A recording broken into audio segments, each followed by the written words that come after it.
ಹೇಳಿ.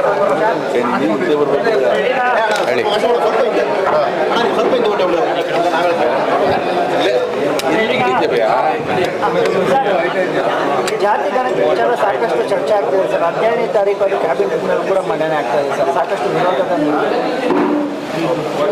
10 ವರ್ಷ ಹಿಂದೆ ಈ ಪ್ರಕ್ರಿಯೆಯನ್ನು ಶುರು ಮಾಡಿದರು. ಆ 10 ವರ್ಷ ಹಿಂದೆ ಇದ್ದಿದ್ದ ಜನಸಂಖ್ಯೆ ಇವತ್ತು ಏನು ಅವ್ರು ಮಂಡಿಸ್ತಾ ಇರೋದಂತ ಅದು ಹೇಳೋ ಪ್ರಕಾರ ಅಂದಾಜು ಮೇಲೆ ಮಾಡ್ತಾ ಇದ್ದಾರೆ ಅಂತ.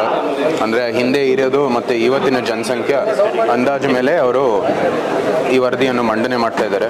ಅದು ವೈಜ್ಞಾನಿಕವಾಗಿ ಆಗಿದೆಯೋ ಇಲ್ಲವೋ ಅಂತ ಪ್ರಶ್ನೆ ಮಾಡಬೇಕಾಗಿರೋದು ಎಲ್ಲರೂ ಕೂಡ. ಅದರ ಜೊತೆಗೆ ಅನೇಕ ಪ್ರಶ್ನೆಗಳಿದ್ದಾವೆ, ಆದರೆ ಇದು ಬಹಿರಂಗವಾಗಿ ಇನ್ನೂ ಆಚೆಗೆ ಬಂದಿಲ್ಲ. ಸೊ ಅದುವರೆಗೂ ನಾವೇನು ಘೋಷಣೆ ಮಾಡೋ ಅವಶ್ಯಕತೆ ಇಲ್ಲ ಅಂತ ನಾನು ಭಾವಿಸ್ತೀನಿ. ನೋಡೋಣ ಮುಂದೆ ಬರುವಂಥದ್ದು ಮತ್ತೆ ಆ ವರದಿ ಮಣ್ಣೆ ಆಗಲಿ. ಸರ್, ಈಗ ಶಾಮನೂರು ಶಿವಶಂಕರಪ್ಪನವರು ಹೇಳಿದ್ದಾರೆ, ಅಂದರೆ ವೀರಶೈವ ಲಿಂಗಾಯತ ಮಹಾಸಭೆಯಿಂದ ಪ್ರತ್ಯೇಕವಾಗಿ ಜಾತಿ ಗಣತಿ ಮಾಡುತ್ತೀವಿ ನಾವು 6 ತಿಂಗಳಲ್ಲಿ ಅಂತ ಅವರು ಹೇಳಿರುವಂಥದ್ದು ಸರ್. ಪ್ರತ್ಯೇಕವಾಗಿ ಔಟ್ ಮಾಡಲಿಕ್ಕೆ ಒಂದಾಗಿದೆ. ಅಂತ್ಯದಲ್ಲಿ ಒಂದು ಸಮುದಾಯಕ್ಕೆ ಅವ್ರದ್ದೇ ಆದ ಒಂದು ಸೆನ್ಸಸ್ ಮಾಡೋದಕ್ಕೆ ಹಕ್ಕಿದೆ. ನಾವು ಯಾರೂ ನಿಲ್ಸೋಕ್ಕಲ್ಲ. ಇದು ಸ್ವಾತಂತ್ರ್ಯ ಆಗಿದ ನಂತರ ಎಲ್ಲರಿಗೂ ಸಂಪೂರ್ಣವಾದ ಸ್ವಾತಂತ್ರ್ಯ ಇದೆ. ಸೊ ಅವ್ರು ಮಾಡಿದರೆ ಮಾಡ್ಕೊಳ್ಳಿ, ನಾವೇನು ಮಾಡೋಕ್ಕಾಗಲ್ಲ. ಆದರೆ ಸರ್ಕಾರಿ ಅಧಿಕೃತವಾಗಿ ಮಾಡುವಂಥದ್ದು ಕೆಲಸ ಇದೆ, ಅದು ಹೊಣೆ ಇದೆ. ಆದರೂ ಸಹ ಇದು ಬಹಿರಂಗವಾಗಿಲ್ಲ, ನಮಗೇನೂ ಗೊತ್ತಿಲ್ಲ. ಬರೀ ಕ್ಯಾಬಿನೆಟಲ್ಲಿ ಮಾಡಿದ್ದಾರೆ. ನೋಡೋಣ ಏನು ಆಚೆಗೆ ಬರುತ್ತೆ.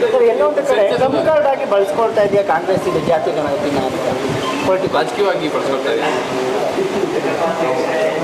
ನಮ್ಮ ಭಾರತದ ಸಂವಿಧಾನ ರಚನೆ ಆಗಿರೋ ಸಂದರ್ಭದಲ್ಲಿ ಇವತ್ತು ಡಾಕ್ಟರ್ BR ಅಂಬೇಡ್ಕರ್ ಅವರ ಜಯಂತಿನೂ ಕೂಡ ನಮ್ಮ ಹಿಂದುಳಿದ ವರ್ಗಗಳಿಗೆ ಅವ್ರಿಗೆ ಹಕ್ಕು ಕೊಡೋ ದೃಷ್ಟಿಯಲ್ಲಿ, ಅವ್ರಿಗೆ ಕೆಲವು ಸೌಲಭ್ಯ ಕೊಡೋ ದೃಷ್ಟಿಯಲ್ಲಿ ಈ ಸೆನ್ಸಸ್ಸನ್ನು ಪದೇ ಪದೇ ನಡ್ಕೊಂಡು ಬಂದಿದೆ. ರಾಜಕೀಯವಾಗಿ ಎಲ್ಲರೂ ಬಳಸ್ತಾರೆ, ಅದರಲ್ಲಿ ಏನೋ ಎರಡು ಮಾತಿಲ್ವೇ ಇಲ್ಲ. ಆದರೆ ಎಲ್ಲಕ್ಕಿಂತ ಮುಖ್ಯ ಇದು ವೈಜ್ಞಾನಿಕವಾಗಿ ಆಗಬೇಕಾಗಿರುವಂಥದ್ದು ಪ್ರಕ್ರಿಯೆ.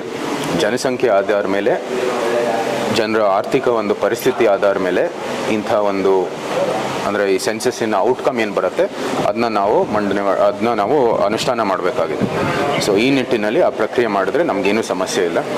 ಆದರೆ ಇದರಲ್ಲಿ ಕೆಲವು ಪ್ರಶ್ನೆಗಳಿದ್ದಾವೆ, ಇದು ಬಹಿರಂಗವಾಗಿ ಆಚೆಗೆ ಬರಲಿ, ನೋಡೋಣ. ಸರ್, ಈಗ ಸಂಬಂಧಪಟ್ಟ ವಿಚಾರ